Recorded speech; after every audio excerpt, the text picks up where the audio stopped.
स्वतंत्र भारत में अल्पसंख्यकवाद के नाम पे दूसरा राष्ट्र बनने की अनुमति नहीं दी जाएगी।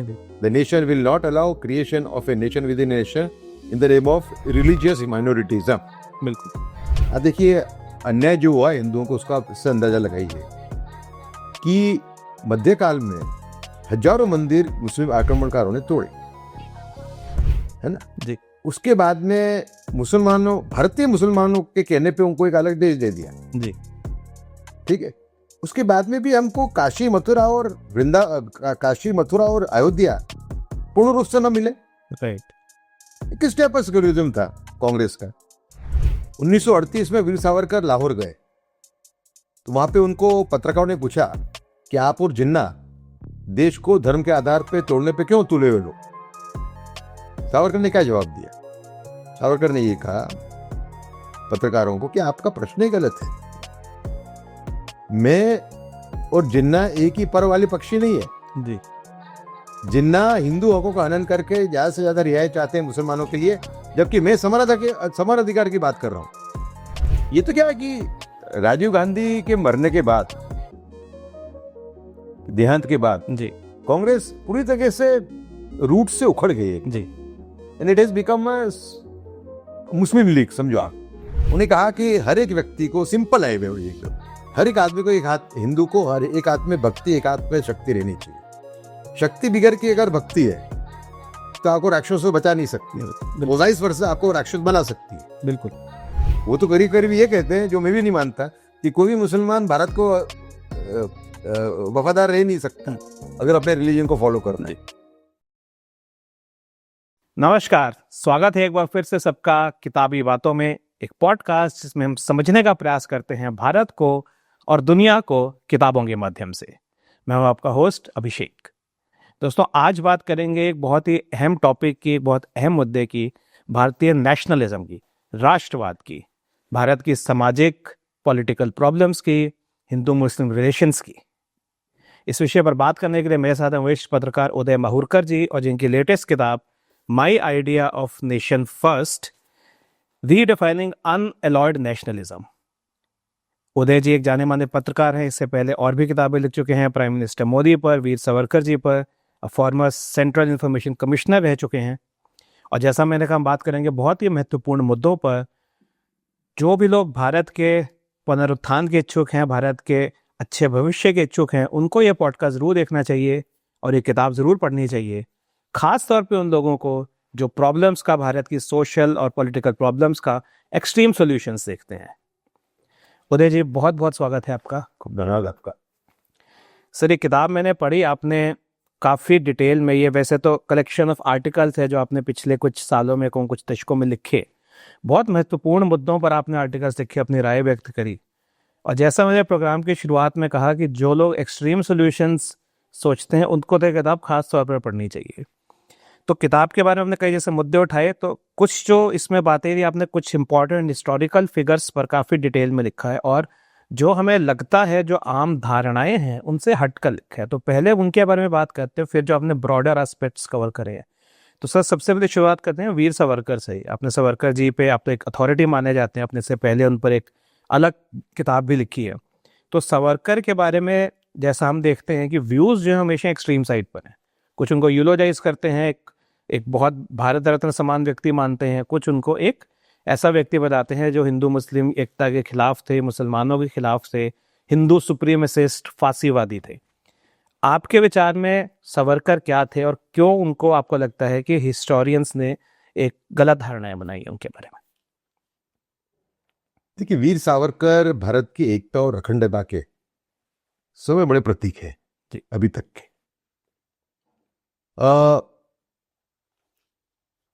जब पार्टीशन राइट्स हुए और उसमें हिंदुओं की कत्लेआम हुई, हिंदू औरतों के साथ जातियां हुई जी, पंजाब में, बंगाल में, उससे प्रेरित होकर कुछ शब्द ऐसे वो बोले होंगे जो पूरी मुस्लिम कम्युनिटी को एक भी ब्रश से पेंट कर देते। लेकिन वो एक अलग काल था, एक एक्सट्रीम परिस्थिति, तो उसमें एक्सट्रीम रिएक्शन आएगा। लेकिन उनका स्टेटेड पॉलिसी क्या थी? उनके हिंदू राष्ट्र के अंदर सभी जाति सभी धर्मों के लिए समान अधिकार था। उनका जो हिंदू मैनिफेस्टो है जी जो उन्होंने लिखा था 1930 के दशक में, उसको आप पढ़ोगे तो क्या कहते हैं? वो कहते हैं कि आजाद भारत में सभी जाति सभी धर्मों को समान अधिकार होगा। जी एक कदम और आगे जाते हुए कहते हैं कि अगर मुसलमान और क्रिश्चियनों की पूजा अर्चना में कोई बाधा डालता है तो the state will step in, सरकार हस्तक्षेप करेगी और वो अपनी पूजा अर्चना अपने तरीके से कर पाए ये इंश्योर करेगी। लेकिन थर्ड पॉइंट पे वो वार्निंग देते हैं, वो ये कहते हैं कि स्वतंत्र भारत में अल्पसंख्यकवाद के नाम पे दूसरा राष्ट्र बनने की अनुमति नहीं दी जाएगी। नहीं the nation will not allow creation of a nation with in nation in the name of religious minorities. बिल्कुल जो भारत की स्टोरी रही पहले 60 सालों में, गांधी जी की दुर्भाग्यपूर्ण हत्या का लाभ उठा के देश के ऊपर प्रो मुस्लिम पॉलिसीज थोपी गई। देखिए अन्याय जो हुआ हिंदुओं को, उसका इससे अंदाजा लगाइए कि मध्यकाल में हजारों मंदिर मुस्लिम आक्रमणकारों ने तोड़े, है ना जी उसके बाद में मुसलमानों, भारतीय मुसलमानों के कहने पे उनको एक अलग देश दे दिया। जी ठीक है, उसके बाद में भी हमको काशी मथुरा और अयोध्या पूर्ण रूप से न मिले। राइट किस टाइप का सेक्युलरिज्म था कांग्रेस का, आप समझे? तो वीर सावरकर के बहुत ऐसे दाखले कि he was a great proponent of Hindutva. पर हिंदुत्व क्या था? तो आपको एक समझना पड़ेगा कि Hindutva on the whole is an inclusive concept. जी Hindu Rashtra is an inclusive concept, Muslim Rashtra is not an inclusive concept. Right वो सर्व समावेशी विचार नहीं है हिंदू राष्ट्र जैसा, वो एक एक्सक्लूसिव विचार है। जी समझा? एक बात आपको समझनी पड़ेगी। दूसरा कि वीर सावरकर के 2-3 और मैं आपको एग्जांपल दूंगा। 1938 में वीर सावरकर लाहौर गए तो वहां पे उनको पत्रकारों ने पूछा कि आप और जिन्ना देश को धर्म के आधार पे तोड़ने पे क्यों तुले हुए लोग? सावरकर ने क्या जवाब दिया? सावरकर ने ये कहा पत्रकारों को कि आपका प्रश्न ही गलत है। मैं और जिन्ना एक ही पर वाले पक्षी नहीं है। जी जिन्ना हिंदू हकों का हनन करके ज्यादा से ज्यादा रियायत चाहते हैं मुसलमानों के लिए, जबकि मैं समान अधिकार की बात कर रहा हूं। मैं हिंदुओं के लिए स्पेशल हक नहीं मांग रहा हूं। जी तो मेरी लड़ाई समान अधिकार की है। लेकिन उसको हम देखते हैं कि कैसे इतिहासकारों ने आप कहें कि मैनिपुलेट करा और नहीं किया, हाँ, पर लेफ्टिस्ट टाइप के लोगों ने जी। किया। इतिहास से ज्यादा पॉलिटिशियन से ज्यादा टेशन सिंह पॉलिटिशियन से ज्यादा किया। बहुत सारे दाखले हैं इसके। जब 1939 या 41 में जी जब लखनऊ का एक मुस्लिम तबका जी इकट्ठा हुआ और उसने एक रेजोल्यूशन पास किया, प्रस्ताव पास किया कि भी जो भी मुसलमान गौ हत्या करेगा वो हिंदू मुस्लिम एकता का विरोधी गिना जाएगा। सावरकर को जो मालूम पड़ा तो सावरकर ने उसको पब्लिकली वेलकम किया, ये कहते हुए कि अगर इस टाइप के एक्शंस या गेस्चर्स आते रहे मुसलमानों की तरफ से तो हिंदू मुस्लिम एकता मुमकिन है। और वो जो नेता था मुसलमानों का जिसने ये प्रस्ताव के अंदर मेन रोल प्ले किया, उसको लेटर लिखा जी कि भाई मैं तुम्हारे इस प्रस्ताव का स्वागत करता हूं, और साथ में उसको एश्योर किया कि आजकल दंगे हो रहे हैं इस बात पे कि भाई मस्जिद के पास से जुलूस नहीं निकलेगा हिंदुओं का वाजिंत्र के साथ, जी है ना जी। अगर कोई हिंदू जानबूझ के कर रहे हैं तो मैं भी उनको रोकने का प्रयत्न करूंगा, क्या जानबूझ के मत करो। तो ये कितना ईमानदारी थी उनकी। तो रिकॉन्सिलेशन में वो विश्वास पूर्ण रूप से बिल्कुल रखते थे। बट देखिए कश्मीर के मुसलमानों ने एक बार क्या हुआ कि इन्होंने एक जगह पे बड़ी लिबरल भाषा में बात की, तो कश्मीर के मुसलमानों ने उनको लेटर लिखा कि सावरकर जी, हम तो आप समझते थे आप बड़े कट्टरवादी लोग, आप तो बड़े लॉजिकल आदमी हो। फिर 1 महीने के बाद में दूसरा लेटर लिखा जी कि आप निजाम के सामने जो मूवमेंट चल रहा है हैदराबाद में, वहां मेजोरिटी को सपोर्ट कर रहे हो, हिंदुओं को। राइट तो यहाँ पे मेजोरिटी हम है, राइट हम जो लड़ रहे हैं हरि सिंह के सामने, कश्मीर के महाराजा। राइट तो आपको यहाँ हमको सपोर्ट करना चाहिए। तो उन्होंने जवाब क्या दिया, मेरा ये प्रिंसिपल उन्हीं लोगों को लागू पड़ता है, हाँ, उन्हीं लोगों को अप्लाई होता है, those who owe undivided loyalty to the Indian nation, not to others. बिल्कुल। तो यहाँ पर सर जो एक बात और आती है, अदर देन जैसा आपने कई बार, फिर उनका जो हिंदुत्व पुस्तक है उसको भी थोड़ा मरोड़ा गया है। हाँ। हिंदुत्व पुस्तक में लास्ट पेज पे क्या कहते हो, लास्ट पेज पे ये कहते हैं कि जो वो दिन आएगा जिस दिन हिंदू ऐसी परिस्थिति में हो कि पूरे विश्व को डायरेक्शन दे सके, उनका डायरेक्शन देने का तरीका जो होगा वो गीता में जो लिखा गया है या गौतम बुद्ध ने जो कहा है उससे अलग नहीं होगा। मतलब आखिरी पेज पे वो वसुधैव कुटुंबकम की बात कर रहे हैं। बिल्कुल। अच्छा, उस किताब के अंदर उन्होंने अकबर और दारा शिकोह को भी स्थान दिया जी, जो काफी एक मॉडरेट फेस था मुगल रूल का उस समय का, वो उन्होंने उजागर करा। और जैसा कि हम देखते हैं कि अक्सर उनकी इन बातों पर एक जैसे और बात मैंने समझी कि अंबेडकर जी की तरह वो भी जो दलितों के खिलाफ उत्पीड़न होता था उसके खिलाफ थे, वो हिंदुओं की एकता की बात करते थे। आज जब अंबेडकर जी को बिल्कुल राइटली दलितों का एक मसीहा कहते हैं, लेकिन साथ साथ काफ़ी एविडेंसेस हैं कि वीर सावरकर भी इसके पक्ष में थे कि सभी हिंदुओं को एक साथ रहना है। बट अगर आप जैसा आपने कहा लेफ्टिस्ट इतिहासकारों को देखें तो वो कहीं ना कहीं उनकी किताबें पढ़े तो आपको ये पक्ष कहीं नहीं मिलेगा। सावरकर तो हिंदू एकता के बहुत बड़े हिमायती थे जी। वो तो खुद हरिजनों को, दलितों को और वाल्मीकि को, जी, वो ब्राह्मण थे खुद जाति से, जी, तो खुद जनोई को जाते थे उनको।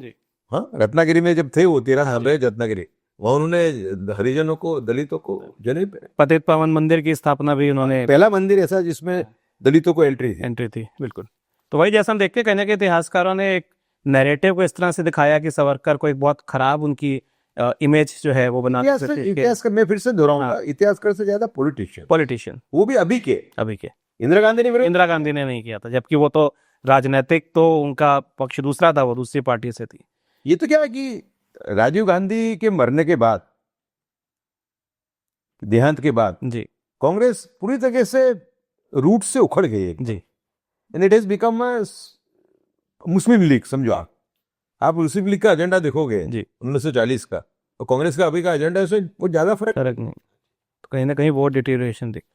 एक जो आपने और बहुत इंपॉर्टेंट बात जो मैंने आपकी बुक से समझी, और मैं यहाँ एडमिट करता हूँ कि मैंने काफ़ी इतिहास पढ़ा है, लेकिन मौलाना आज़ाद के बारे में आपने जो रिसर्च करा है उसका कहीं ज़्यादा वो लेख मैंने आज तक नहीं देखा था, और आपकी बुक से मुझे लगा। तो मौलाना आज़ाद को एक नेशनलिस्ट मुस्लिम के तौर पर उनको देखा जाता है, आप उसके उस नैरेटिव से एग्री नहीं करते हैं, उसके बारे में कुछ बताइए। नहीं, देखिए ऐसा है कि मौलाना आज़ाद की जो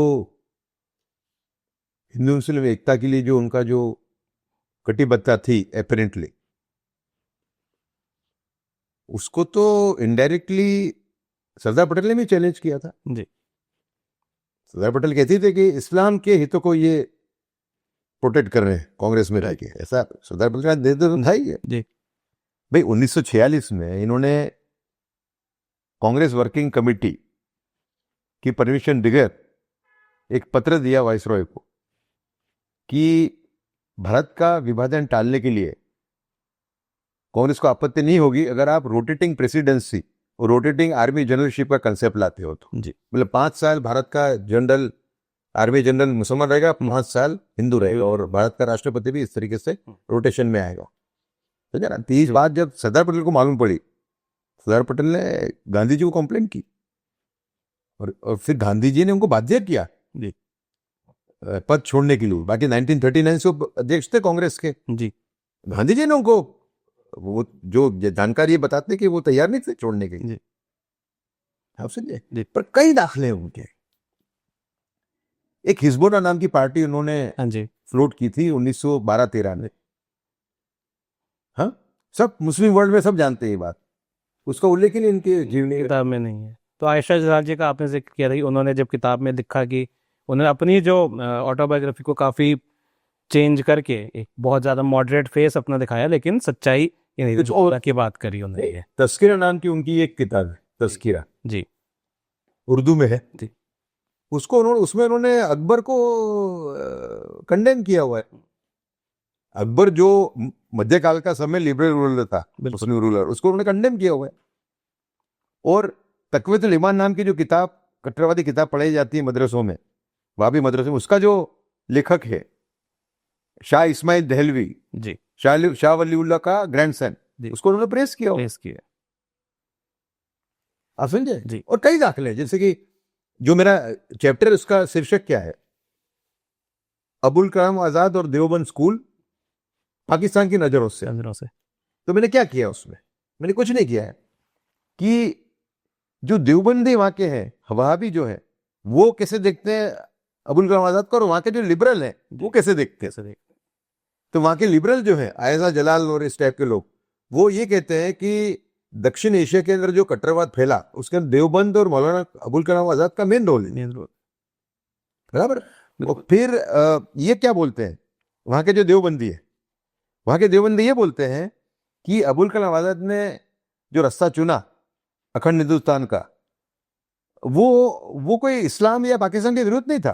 वो सब मानते थे इस्लाम के इंटरेस्ट को प्रोटेक्ट करने के लिए ज्यादा अच्छा रास्ता है। ज्यादा अच्छा रास्ता। अब इसको आप कंपेयर करिए हुसैन अहमद मदनी, जमात-ए उलमा हिंद के संस्थापक, और अरशद मदनी के पिताजी, उन्होंने जो 1945 की देवबंद कॉन्फ्रेंस में दिल्ली में क्या कहा था, उन्होंने ये कहा था कि ये जिन्ना पाकिस्तान की मांग रख के इस्लाम की बहुत बड़ी कुसेवा कर रहा है, क्योंकि हमारा जो हक है तबलीग मतलब preaching Islam with a view to convert, हमारा हक तबलीग का पूरे भारत पे, पूरे भारत हिंदुस्तान पे, जबकि हमारा तबलीग का हक वो एक छोटे से हिस्से तक सीमित कर रहा है पाकिस्तान मांग के। राइट। वो पैन इस्लामिज्म का पूरा खेल था कि भाई हमको पूरा हिंदुस्तान इस्लाम में कन्वर्ट करना है। अच्छा, बाकी के एक्शन देखो ना आप। एक मेरे पास ऑडियो कैसेट है जी, उसके अंदर एक देवबंदी मौलवी तकरीर कर रहा है जी। वो ये कह रहा है कि जवाहरलाल नेहरू ने 2 बार निर्णय लिया कि मैं तबलीग जमात को बैन कर दूंगा। ओके। तबलीग जमात मतलब वहाबी बॉडी देवबंद का मिशनरी तबलीग जमात को मैं बैन कर दूंगा। तबलीग जमात सऊदी अरब में बैंड है अभी। जी जी बिल्कुल। प्रिंस सलमान जो है, जो लिबरल रूरल है, वहां के वहां भी है वो भी, उन्होंने तबलीग जमात को बैन रखा है। तबलीग जमात वो कहते हैं कि तबलीग जमात को 2 बार बैन करने का निर्णय लिया जवाहरलाल नेहरू ने, लेकिन दोनों बार उनको सलाह दी अबुल कलाम आजाद ने कि आप ऐसा ना करें। तो उन्होंने कहा कि आज अगर तबलीग जमात है तो हमें कोई एक आदमी का शुक्रगुजार होना चाहिए, तो वो है अबुल कलाम आजाद। ऐसा वो मौलवी बोल रहा है। दूसरा 1923 का जो एग्रीमेंट था, अपने बंगाल पैक्ट जी, बंगाल की कांग्रेस और बंगाल के मुसलमानों के बीच, उसके अंदर 2 बड़े विचित्र क्लॉज थे, एंटी हिंदू क्लॉज थे। ओके। उसमें एक था कि कलकत्ता मुस्लिम कॉरपोरेशन में 80% जॉब रिजर्वेशन होगा मुसलमानों के लिए। ओके। नौकरियां 80% नौकरियां उनको जाएगी। और दूसरा था कि गौ हत्या करना या ना करना, it will be left to the wisdom of the Muslim. Hindu उसमें ऑब्जेक्ट नहीं करेंगे, समझे ना जी। तो इन्होंने ऐसा कहा अपनी आत्मकथा में, इंडिया मीन्स फ्रीडम में, कि ये पैक्ट का टूटना, it was the first steps towards Muslim separatism in Pakistan. तो आप इसकी सिक्के की दूसरी साइड देखोगे तो उसका मतलब ये हुआ कि भारत के विभाजन को टालने के लिए हम जी, अगर मुसलमान ये कहते हैं कि भाई गौ हत्या करने दो, तो वो करने देनी चाहिए। राइट। तो कहीं ना कहीं वही जैसा आपने ऐसी कई चीजें जी, कि जो नैरेटिव हम देखते आए हैं लेकिन सच्चाई नहीं है। बाद में भी आप देखो ना कि जो डिस्पैशनेट पत्रकार थे जी, इतिहासकार थे, आरसी मजूमदार, जदुनाथ सरकार, इनको दरकिनार किया गया। बिल्कुल। और ये जो अपने आरसी मजूमदार हैं, उनका तो लेखनी हमें इसलिए मिलती है कि उन्होंने ज्वाइन किया के मुंशी को भारतीय विद्या भवन, और जो उनकी जो सीरीज है 11 वॉल्यूम्स की, history and culture of the Indian people, उसके एडिटर आरसी मजूमदार हैं जी। वो वहीं की पब्लिकेशन ही है, भारतीय विद्या भवन की है, बिल्कुल। और हर एक के अंदर जो मुस्लिमों ने मुस्लिम आक्रांताओं ने, खिलजी, तुगलक, लोधी, इन्होंने जो अत्याचार किए उसका वर्णन खुद ने किया। He is the editor of the series. बिल्कुल। तो उसमें लेख तो अलग अलग लोगों के चैप्टर्स है, और वो ये चैप्टर वो खुद दिखते हैं। जी बिल्कुल। तो सर इनके अलावा जो एक और है वो है स्वामी प्रणवानंद, जिन्होंने बीएसएस की स्थापना करी। और वंस अगेन मुझे लगता है ये बात बहुत कम लोगों को ही पता होगी। और एक जो मुख्य बात ये है कि वो भी बंगाल से थे, जहाँ से श्री अरबिंदो, स्वामी विवेकानंद जैसे महापुरुष हुए। उनका जो, हाँ, आपके इस बुक से पता चला, उनका भी जो इरादे हैं वो भारत के एक पुनरुत्थान का, भारत की प्रगति का था। लेकिन वो इतिहासकारों के पन्नों में दिखते नहीं, और जबकि उनका कंट्रीब्यूशन आप देखें तो बड़ा। उसके कारण दो तीन है। पहले तो मैं समझा दूं क्या थे। जी। वो बहुत ही महान संत थे। 41 में शांत हो गए, 1941 जी। छोटी उम्र में, लेकिन बहुत बड़े संत थे। वो दलित और आदिवासी, वनवासी में से संत बनाते थे, समझा जी। दूसरा, उनका कैरेक्टर में बड़ा भार था। वही कहते थे कि जो आदमी अपने वीर्य का सम में कम वीर्य करेगा आदमी, वो मेरा समय प्रिय शिष्य होगा। जी। समझा जी। और तीसरा कि वो देशी संत थे, उनको इंग्लिश नहीं आती थी, लिखनी भी नहीं है उनकी, उनका जो विचार व्यक्त किए उनके अनुयायियों ने किए हुए। तो स्वामी विवेकानंद और श्री अरबिंदो, ये तो बड़े बड़े महारथी थे लिखने की बात है। तो बहुत कुछ लिखा है, बहुत किताबें इनकी थी। दूसरा कि वो एक देशी टाइप के संत थे, समझा जी। तो उनका सबसे बड़ा जो योगदान है उनकी जो आइडियोलॉजी है। उन्हें कहा कि हर एक व्यक्ति को, सिंपल है वो एकदम, हर एक आदमी को, एक हाथ हिंदू को हर एक हाथ में भक्ति, एक हाथ में शक्ति रहनी चाहिए। शक्ति बिगड़ की अगर भक्ति है तो आपको राक्षसों से बचा नहीं सकती, वाइस वर्सा आपको राक्षस बना सकती है। बिल्कुल, समझा जी। तो ये उनका बहुत बड़ा योगदान है। मैं ऐसा मानता हूं कि उनका इतना सिंपल था उनका मैसेज पूरा, अगर वो फैलता तो भारत की जो संस्कृति को लेकर जो समस्या है काफी कम होती। बिल्कुल, बट दुर्भाग्यवश, अगर वो हमारे राष्ट्रीय संत होते तो। जी, बट दुर्भाग्यवश वैसा हुआ नहीं। और हाँ, दूसरा बंगाल के तक ही वो सीमित रहे। ये तो एक रिसर्च का विषय है। बिल्कुल। अच्छा, दूसरी उनकी विशेषता, जो योगी आदित्यनाथ जी हैं, जी, उत्तर प्रदेश के आदरणीय मुख्यमंत्री, हाँ जी। उनके जो दादा गुरु जी दिग्विजय नाथ, उनके ये गुरु भाई थे। जी। एक गंभीर नाथ जी हो गए, बहुत बड़े संत, गोरक्षपीठ के महंत थे, उन्होंने इनको दोनों को दीक्षा दी थी। और गंभीर नाथ जी के बारे में जो मैंने सुना है वो बड़ा अचंभे में डालने वाला है। मतलब उनके पास सिद्धि, मतलब सिद्धि योग था उनके पास। ओके। हाँ, मतलब एक बार वो गिरनार गए, और गिरनार के अंदर उस टाइम में तो खूब जंगल था, आज भी शेर है वहां पे। एक शेर ने एक भक्तों की टोली पे अटैक किया। ओके। तो ऐसे अटैक करने जा रहा था, उन्होंने हाथ यूं किया तो रुक गया शेर। ओके। फिर उस शेर को लेके वो यहाँ आ गए। अच्छा, 1908 की बात है। गोरक्षपीठ आ गए जी। और वहां उसको वो घूमता रहता था, जो बाहर जाते थे उसको बांध देते थे। ओके। और जिस दिन उन्होंने समाधि ली 1917 में, उसी दिन वो शेर चले गए, वो भी मर गए। लेकिन 10 साल, बहुत बड़े संत थे। बिल्कुल, बहुत बड़े संत थे। बट वही जैसा हम देखते हैं। और दूसरा कि आप सपनों में देखो दोनों का, देखिए एक हिंदू संतों का समूह था जी, जो रूढ़िवादी था, जो ये मानता था कि दलितों को मंदिर में एंटर नहीं होना चाहिए। उनके सामने दिग्विजय नाथ जी ने बहुत बड़ा एक आंदोलन चलाया काशी विश्वनाथ मंदिर के, कि काशी विश्वनाथ मंदिर के अंदर दलितों की एंट्री होनी चाहिए। और जो पहली बार एंट्री हुई काशी विश्वनाथ मंदिर में, वो दिग्विजय नाथ जी की वजह से हुई। तो दिग्विजय नाथ जी और दोनों एक ही विचार के आदमी थे। बिल्कुल।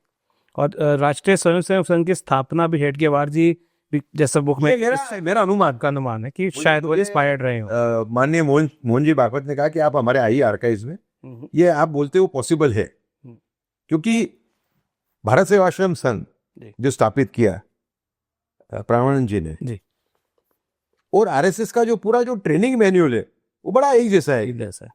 उनकी किताब है संघ गीता जी, भारत सेवाश्रम संघ की, वहां पढ़ोगे तो आपको लगेगा कि संघ जैसा है। तो डॉक्टर हेडगेवार कलकत्ता में पढ़ते थे, डॉक्टर थे, है ना। तो शायद उनका इंटरेक्ट हुआ क्योंकि अंशुलन समिति को डॉक्टर हेडगेवार सपोर्ट करते थे जी। और ये भी अंशुलन समिति को सपोर्ट करते थे। कहीं कहीं मिले होंगे, तो संभावना है कि कहीं ना कहीं शायद पूरी inspire संभावना। ये संभावना से माननीय मोहन जी भागवत ने भी इनकार नहीं किया। इनकार नहीं किया। तो क्या आप आके देखिए, हमारे पास हमको मालूम नहीं है जी। ये तो डेफिनेटली ऐसा टॉपिक है जिस पर, क्योंकि आप ये परमानंद जी तो जेल में गए थे हिंदू महासभा और सावरकर के लिए 1940 में। हाँ,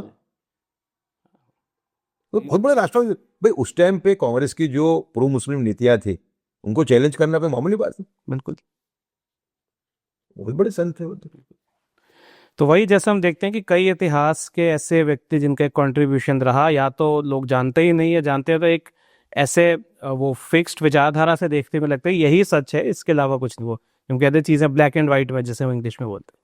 तो चलिए अब आते हैं जो आपने कुछ मुख्य मुद्दे उठाए। अब आपने हिंदू मुस्लिम रिलेशंस की बात करी, हिंदू मुस्लिम एकता की बात करी, और जैसा मैंने कहा आजकल हम देखते हैं व्यूज़ बहुत ज़्यादा पोलराइज्ड हैं।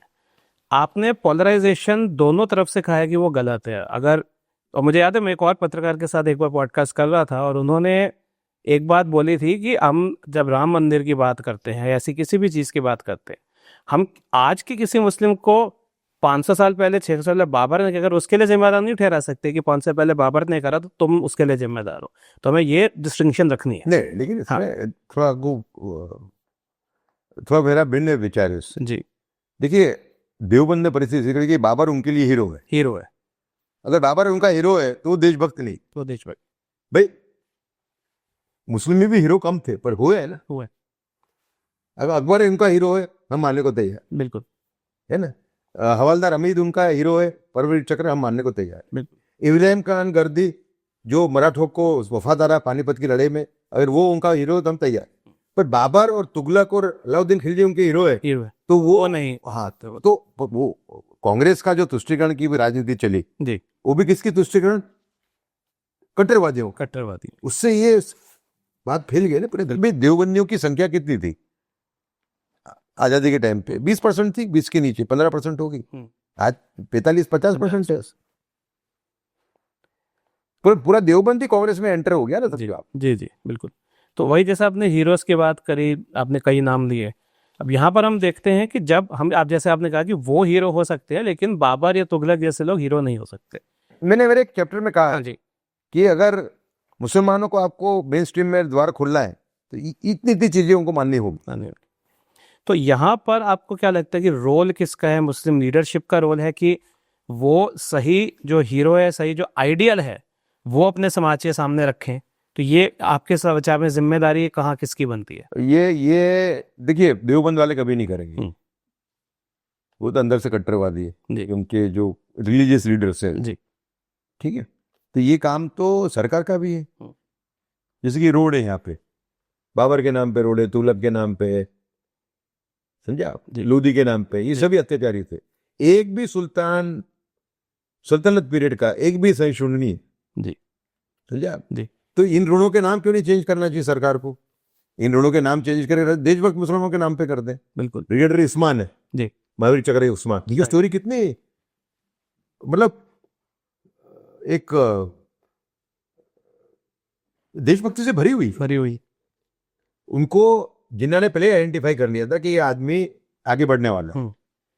और जिन्ना को क्या इंटरेस्ट था कि यहाँ पे रहने वाले जो मुसलमान, देखो एक तो पाकिस्तान के ओरिजिन वहां के, वो तो वही जाएंगे। यहाँ का यूपी का मुसलमान शिफ्ट होता then he will be proved correct. Right. तो उन्होंने ऑफर किया था ब्रिगेडियर उस्मान को, उस टाइम पे वो कर्नल थे, कि भाई आप आ जाओ, I will ensure then in due course you become chief of army staff. उन्होंने ना बोल दिया। फिर 1948 का जो अटैक हुआ ट्राइबल्स के थ्रू कश्मीर में, हाँ, जो प्रॉक्सी वार जो किया कश्मीर में, उसके अंदर ही वाज देयर। और पहले राउंड में जो नौशेरा जो एरिया है पूरा, वो उनके हाथ से चले गया, पाकिस्तान ने जीत लिया। फिर उन्होंने कसम खाई कि जब तक मैं नौशेरा वापस नहीं जीतूंगा मैं चटे पे सोऊंगा। वो चटे पे सोए, 3 महीने के बाद नौशेरा ने जीता, लेकिन उनको अपनी जान की आहुति देनी पड़ी। इससे बड़ा हीरो क्या हो सकता है? देशभक्ति का बहुत बड़ा एक। इब्राहिम खान गारदी को अहमद शाह अब्दाली ने ये कहा कि भाई हौशा अफजल ने सभी मुसलमानों को साथ में ले लिया था पानीपत की लड़ाई के जी। पहले, ये अकेले था जो नहीं गया, उसको बहुत बुरी तरह से मारा है। उसको जो मारा है पकड़ के, इसके लिए मारा कि तू साला मुसलमान होके इस टाइप का मतलब काफिर के साथ लड़ रहा था, ऐसा करके मारा, उसको बुरी तरह से मारा था। लेकिन भाई जैसा ये एक इतिहास तो भारत देखिए में- मुसलमान समाज तीन भागों में बटा हुआ है, मोस्ट कट्टरवादी, लेस कट्टरवादी और सहिष्णु, है ना। मोस्ट कट्टरवादी से लड़ना होगा, लेस कट्टरवादी को साम दाम दंड भेद से उसको कंट्रोल में रखना होगा, एक द्वार खुला रखना पड़ेगा मेन स्ट्रीम में आने के लिए, और सहिष्णु को साथ में लेना, साथ है। ठीक है। अब रहा सवाल दोनों कट्टरवाद का, तो हिंदू कट्टरवाद तो सिर्फ बोलने का ही कट्टरवाद है, हिंदू कट्टरवाद है ही नहीं, समझो आप। तो यहाँ पर लेकिन सर एक सवाल आता है, यदि ऐसा होता है कि जो मुस्लिम तुष्टिकरण चला 60 साल देश में, वो है बेहद की समझो आप, जी बिल्कुल, उसका एक गुस्सा है और वो ओ रिएक्शन में तब्दील हो जाता है हिंदुओं का, समझे ना। तो मैं कहूंगा, मैं बात स्वीकारने को तैयार हूँ कि गुस्सा है, लेकिन स्ट्रेटेजिकली गलत है। अगर आप सभी मुसलमानों को एक करते हैं तो कट्टरवाद बढ़ेगा। तो आप एक ही एंगल से नहीं देख सकते, एक ही लेंस से नहीं देख सकते सबको। तो यहाँ पर अक्सर एक सवाल ये भी आता है कि यदि हम एक मुस्लिम के लिए ये कहते हैं, यदि कोई हिंदू कट्टरवादिता दिखाए या एक गलत कार्य करे, तो क्या उसको भी एक हिंदू, एक प्राउड हिंदू कहेगा कि हाँ इसको सजा दीजिए अगर उसने गलत काम करा है? या आप उसको रिलीजियस एंगल से देखेंगे कि नहीं हिंदू है तो ठीक है, ये देखो हिंदू ऐसे वो काम करता है उस पर अगर बोलने तक सीमित है, जी क्या सजा देना जी, तो कर रहा है तो सजा मिली, तो सजा मिलनी चाहिए। तो वो जो है वो हमारे अंडर द लॉ जो भी वो करे, वो तो ये अभी भी हो ही रहा है। बिल्कुल, तो वो वहां पे वही हम कहते हैं, वहां पे हमें एक वो अप्रोच फॉलो करनी है जो सबके लिए समान रहे। यदि आप गलत काम कर रहे हैं तो आपको कानून के हिसाब से वो सजा होनी चाहिए। बिल्कुल, आप एक एक्सट्रीमिज्म को कम करने के लिए एक्सट्रीमिज्म को बढ़ावा नहीं दे सकते कि ठीक है हम ऐसे काउंटर करेंगे, और जो कानून है वो सबके लिए बराबर रहने। तो अब इसमें कई ऐसे सबके बराबर ही होना, सबके बराबर होना चाहिए। और वही एक जो वजह है कि हम यूनिफॉर्म सिविल कोड की भी बात करते हैं, जैसे अभी जो हमारा क्रिमिनल लॉ है वो सबके लिए समान है, तो ऐसे यूनिफॉर्म सिविल कोड का उदाहरण है कि कानून की नज़रों में चाहे वो कोई भी मैटर हो वो समान होना चाहिए। तो सर यहाँ पर एक बात और आती है, जब भी हम रिफॉर्म्स की बात करते हैं तो उसमें रेजिस्टेंस मिलती है। जैसे ट्रिपल तलाक के टाइम था, तब भी मुस्लिम वर्ग में कईयों ने उसको रेजिस्ट करा। इसके साथ साथ ये भी होता है बहुत से हिंदू वर्ग के भी लोग उसको रेजिस्ट करते हैं कि नहीं ये तो अगर लॉ की बात है आप उन पर ही छोड़ दीजिए। तो यहाँ जब आप एक रिफॉर्म की बात करते हैं तो हम देखते हैं कि हमें रेजिस्टेंस दोनों पक्षों से मिलती है। तो ऐसे प्रॉब्लम्स के लिए आपके हिसाब से क्या सोल्यूशन होना चाहिए? नहीं, रिफॉर्म्स तो होनी चाहिए ना, मुसलमान समाज को तो रिफॉर्म की बहुत जरूरत है, आवश्यकता है जी।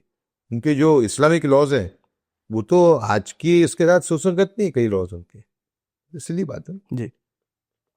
तो वहाँ बाद नेता सब बैठे हुए, जैसे कि उमर खालिद का बात चलती है। जी। उमर खालिद ने तुड़े गैंग भारत तोड़ने की बात की थी, जी।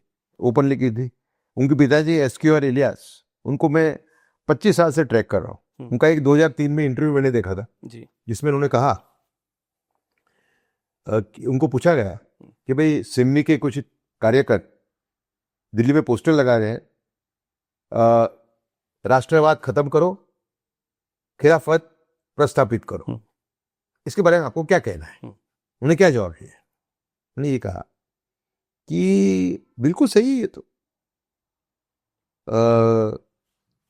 नेशनलिज्म जो है वो तो फांसीवादी विचार है, राष्ट्रवाद तो फांसीवादी डिवाइड करता है जी, और खिलाफत तो जोड़ता है, मतलब सब मुसलमान हो जाए, खिलाफत तो जोड़ता है सब पे ही। और खिलाफत को तो गांधी और नेहरू ने सपोर्ट किया था, जो नेहरू और गांधी की समय बड़ी गलती थी जी, उसको वो यूज करते हैं इस तरीके से।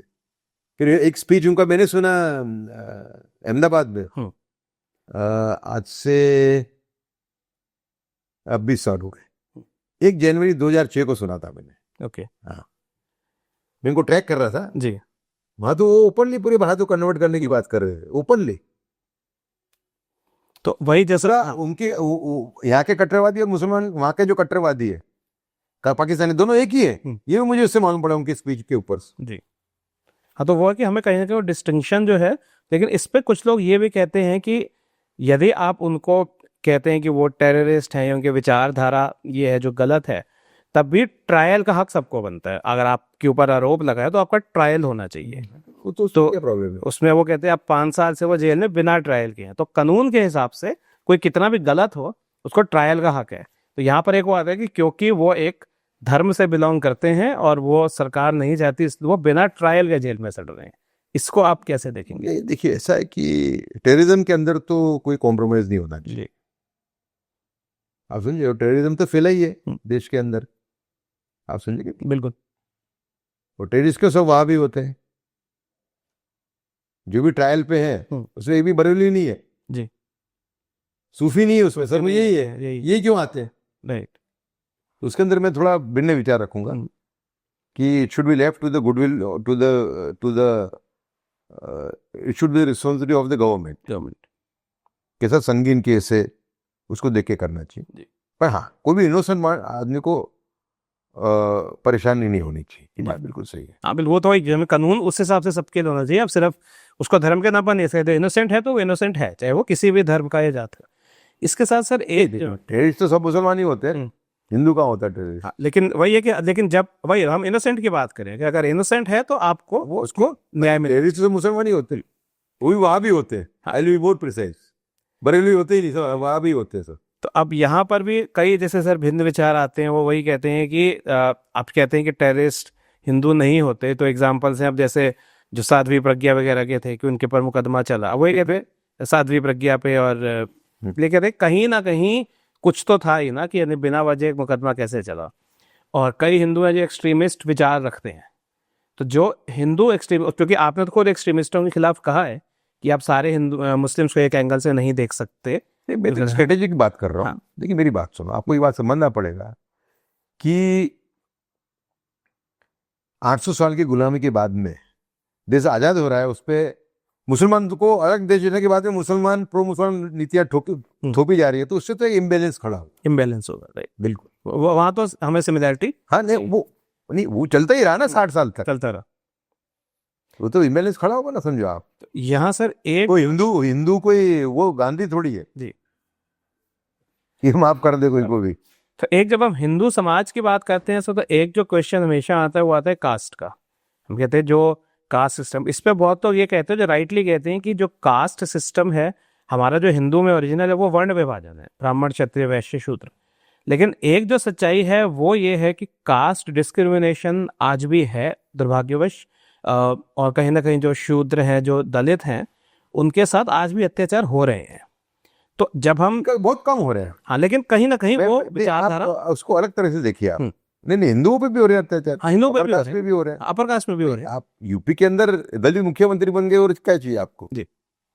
वो तो पहले से आपको डिस्कशन का विषय है कि पहले के मुकाबले कितनी कम हुई है अभी। हाँ। लेकिन कितनी कम हुई है पहले के मुकाबले। तो ओवरऑल अगर हिंदू समाज हम देखें तो आज ये कास्ट डिस्क्रिमिनेशन खत्म हो, हिंदू आपस में जो है वो ये भेदभाव से ना रहे, उसको आप कैसे देखते हो सरकार को, और क्या किया जाना चाहिए कि जो जाति के नाम पर जो भी भेदभाव डिस्क्रिमिनेशन वायलेंस है। इस सरकार ने तो बहुत काम किया है, इस सरकार ने तो बहुत सारे लॉज लिया। हाँ, लेकिन कई ये भी कहते हैं कुछ ज्यादा ही एक्सट्रीम लॉज हैं उसमें, कहीं ना कहीं जो हाँ ऐसा लोग बोलते हैं जी बोलते हैं। तो उसको आप कैसे देखते हैं कि इन सब जो लॉज आए हैं आने वाले, अगर उसे मैंने कोई स्टडी नहीं किया उसका, लेकिन जहां तक सवाल माइनॉरिटीज या दलित या ऐसे सेक्शंस को प्रोटेक्ट करने का, इस सरकार ने काफी अच्छा काम किया है।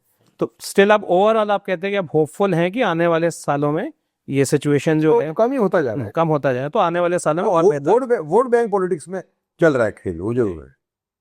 और वो भी लेकिन खराब तो है ही कहीं ना कहीं वोट बैंक पॉलिटिक्स। ये विकृति नहीं है ना अनटचेबिलिटी और इस टाइप की। हाँ, तो वो कहीं ना कहीं एक हमारे समाज में एक हिंदू की भी ये जिम्मेदारी बनती है, जब हम किसी हर हिंदू की बनती है, वो सिर्फ अब सरकार का मुख्य रोल है, और हर हिंदू की बनती है कि वो कास्ट एंगल से, क्योंकि बिल्कुल हिंदू धर्म सबको समान मानता है चाहे वो कोई भी हो। अगर हम अपने सावरकर जी का फॉलो जी, मैं तो इस बात को बहुत ही कटिबद्ध से मानता हूँ जी, there should not be any discrimination on lower caste Hindus. बिल्कुल।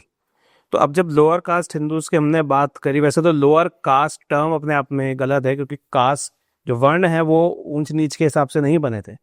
जब हम कास्ट की बात करें, सवर के बाद एक जो मुद्दा आता है अम्बेडकर जी का, वो उनको हम दलितों का एक मसीहा के तौर पर देखा जाता है। अम्बेडकर जी और वीर सावरकर के कुछ विचार कास्ट सिस्टम में मिलते थे, क्योंकि दोनों ही इसके खिलाफ थे।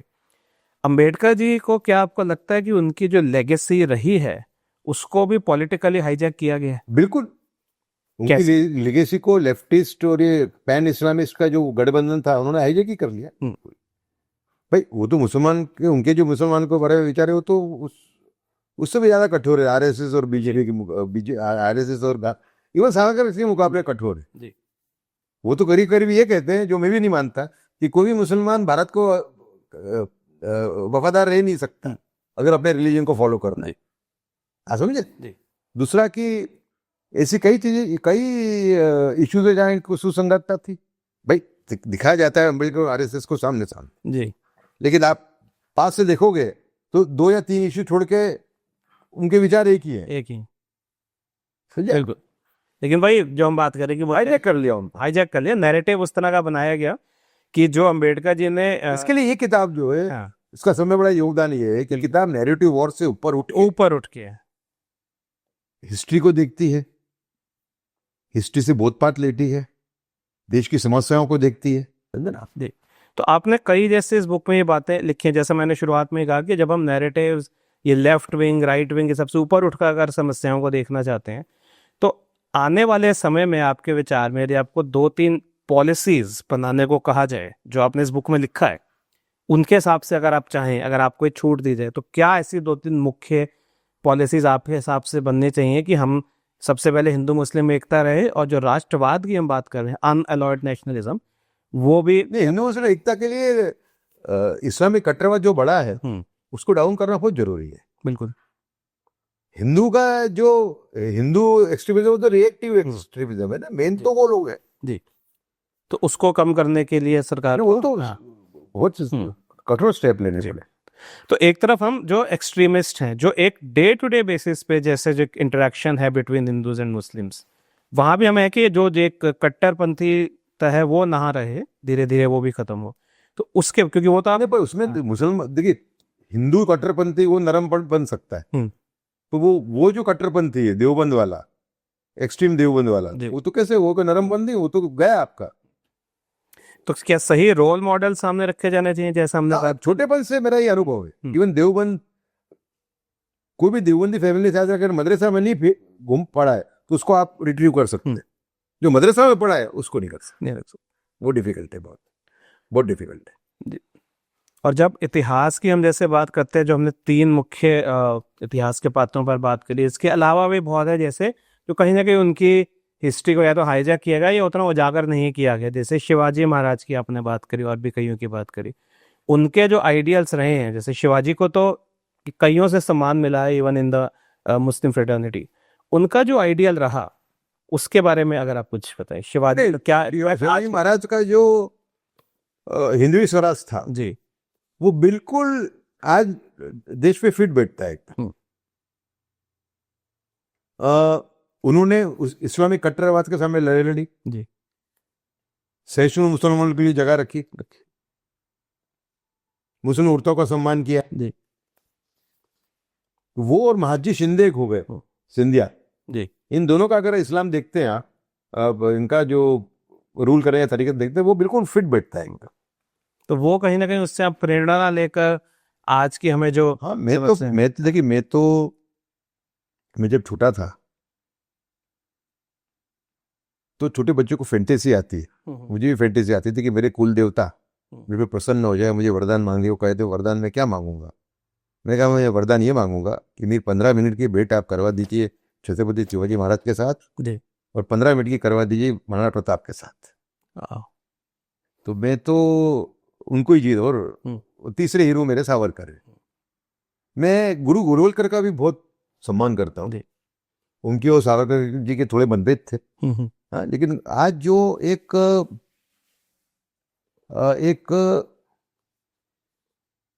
पॉलिटिक्स ऑफ प्रिंसिपल की अगर बात करें तो उनका अहम स्थान है, बिल्कुल, गुरु गोरवलकर का। बिल्कुल, वो आइडियोलॉजिकली बड़े स्ट्रांग आदमी थे, समझे ना। अब मुझे काफी उनका, मैं पढ़ता हूँ तो मुझे काफी सम्मान की भावना होती है उनके।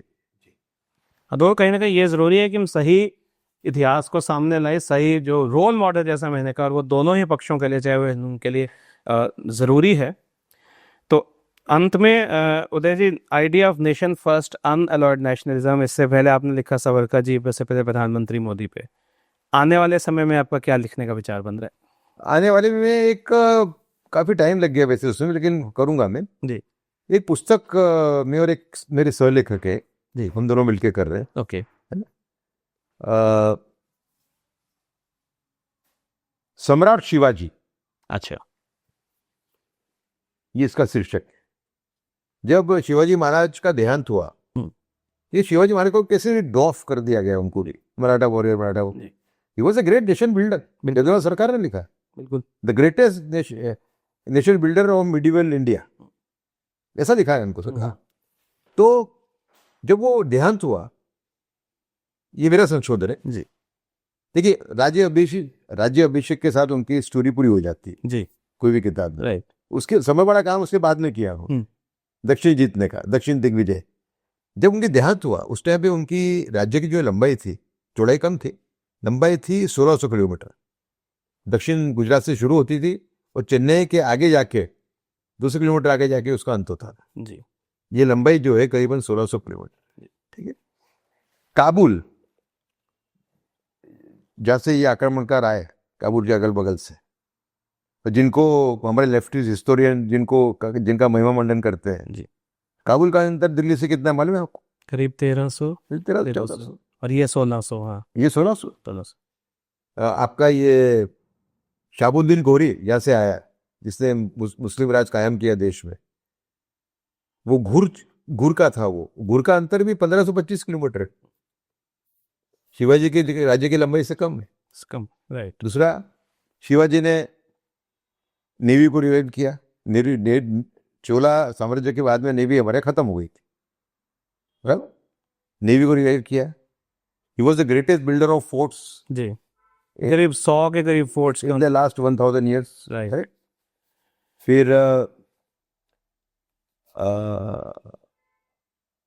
उन्होंने जो प्रोग्रेसिव हिंदुइज्म के जो एग्जाम्पल रखे, एक कन्वर्ट हो गए थे, उनको रिकन्वर्ट किया, मुसलमान बन गए थे, उनको अपनी बेटी दे दी उनके लड़के को। जी। जी। फिर चाणक्य नीति बुरुत पाई थी।